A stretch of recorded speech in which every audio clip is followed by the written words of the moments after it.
Rebonjour. Aujourd'hui, on continue avec Google Formulaire et on regarde comment transformer notre formulaire Google en questionnaire.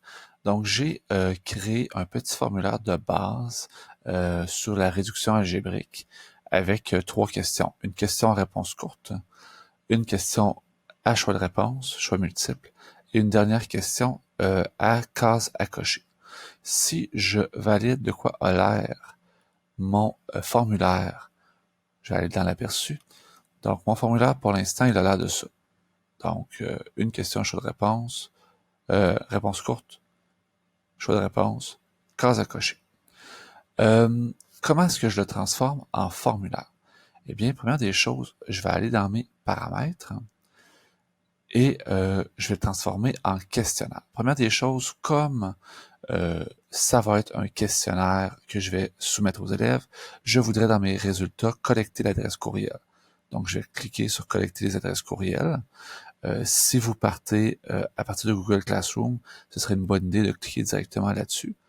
On va aussi se dire que ce serait bien que l'élève écrive quand même son nom.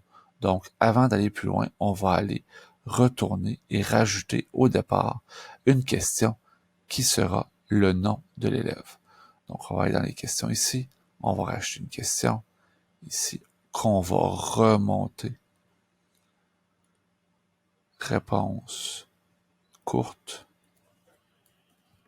Les et elle sera obligatoire, cette question-là, dans le cadre de mon questionnaire. Donc, je retourne dans mes paramètres. Donc, je vais collecter l'adresse courriel automatiquement. Je vais limiter l'accès seulement aux utilisateurs de ma commission scolaire, parce que de toute façon, je veux collecter l'adresse courriel de l'élève. Donc, il doit être connecté.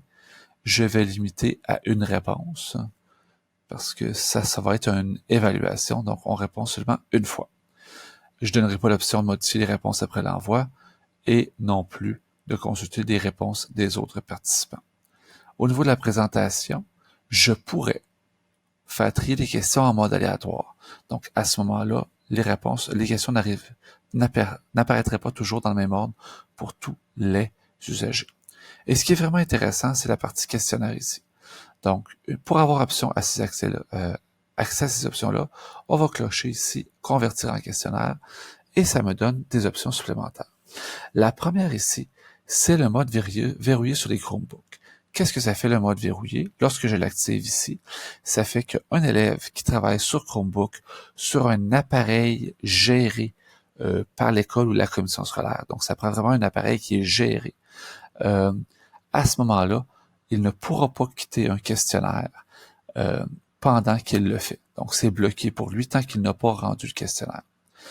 Au niveau de la publication de la note, est-ce que directement après l'envoi, je veux que l'élève ait sa note ou est-ce que je me donne le temps de regarder, après un examen manuel, les réponses des élèves? Je vous dirais qu'à moins d'avoir que des choix de réponse, c'est préférable de mettre la deuxième option.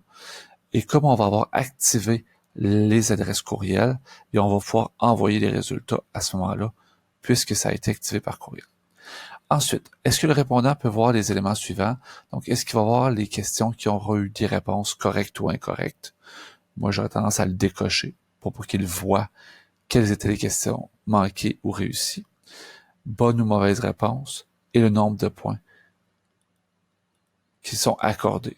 Donc, si on va le laisser à cocher pour voir de quoi ça a l'air une fois qu'on va dans les réponses en tant que répondant, mais c'est possible de décocher ces options-là. Et je vais enregistrer. Donc, qu'est-ce qui s'est passé dans mon formulaire? Bien, au niveau de chacune, j'ai un total de points qui est apparu ici. Et j'ai des options corrigées qui sont apparues à chacune de mes questions.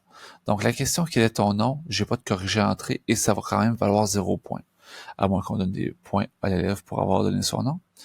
Donc, si je clique sur ma deuxième question, comment nomme-t-on une lettre en algèbre? Donc, je vais cliquer ici sur la petite partie en bleu. Je peux déterminer que cette question-là vaut par exemple 3 points et je vais donner comme bonne réponse que c'est une variable. Je peux rajouter plusieurs bonnes réponses, par exemple les variables avec un S, et j'ai le choix de cocher ou pas que toutes les autres réponses seront incorrectes. Si je ne coche pas cette option-là, ça va me laisser le temps d'aller valider les autres réponses par la suite avant que l'élève sache si sa réponse est incorrecte ou correcte. Si j'ai laissé l'option de savoir quelles étaient les bonnes et les mauvaises réponses. Je peux rajouter un commentaire à la question qui va apparaître une fois qu'elle aura été faite par l'élève. Donc ici, j'ai mis 3 points. Au niveau de ma question suivante, on voulait savoir quelle était la bonne réduction. La bonne réduction, ici, c'est la troisième option. Donc, je peux, en cliquant sur mon corrigé, on me demande premièrement de cocher la bonne réponse. La bonne réponse, c'est la troisième option. Je pourrais décider de, par exemple, de donner 4 points pour cette question-là et d'ajouter un commentaire pour les élèves. J'ai terminé cet enregistré. Ici. Ma troisième question, parmi les choix suivants, lesquels sont des binômes? Je vais cliquer sur ma question. Je vais cliquer sur mon corrigé. Mes binômes sont celle-là et celle-là. Je peux donner, par exemple, 4 points. Et j'ai terminé ici. Une fois que c'est fait, je suis prêt à envoyer mon questionnaire qui a un total de 11 points à mes élèves. Je vais faire envoyer.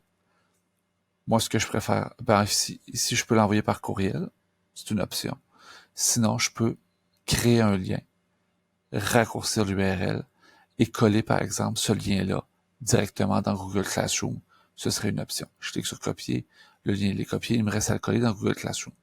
Au niveau de ce que l'élève va voir, et ce qu'on va voir par la suite lorsqu'on va gérer nos réponses, on va rentrer 2 réponses pour la forme. Donc, on va aller en mode visualisation aperçue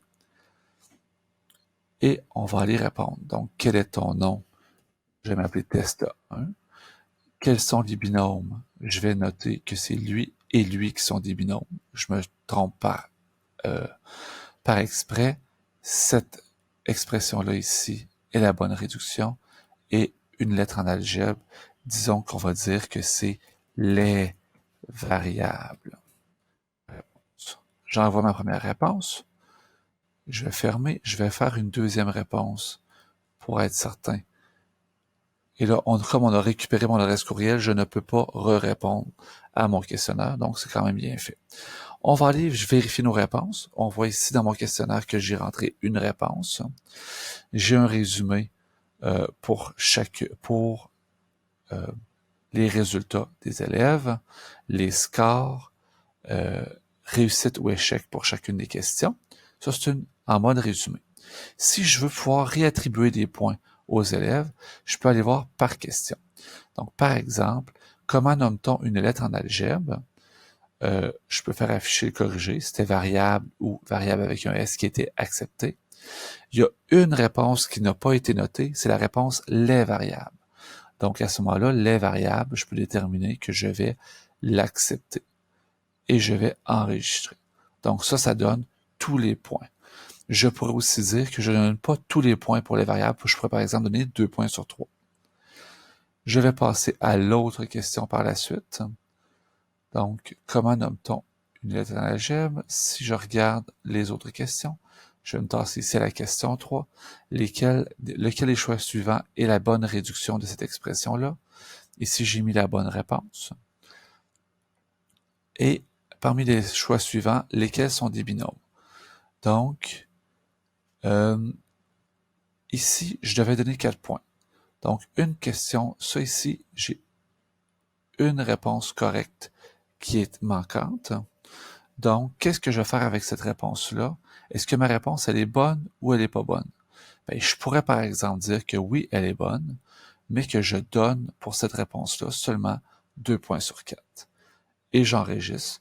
Donc, ce qui va donner 2 points sur 4 à mon élève qui a répondu cette réponse-là. Donc, c'est possible de recorriger, de surcorriger un Google Formulaire en mode questionnaire, chose qui n'était pas possible de faire il y a encore de cela quelques années, et ça a été beaucoup amélioré en réponse à d'autres plateformes, par exemple comme goformatif.com.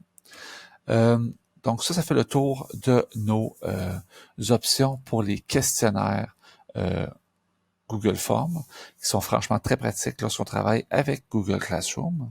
Ce qui nous reste à ajouter dans un troisième didacticiel, ce sera comment est-ce qu'on insère des équations à l'aide de l'éditeur d'équations en module complémentaire équations. C'est un rendez-vous.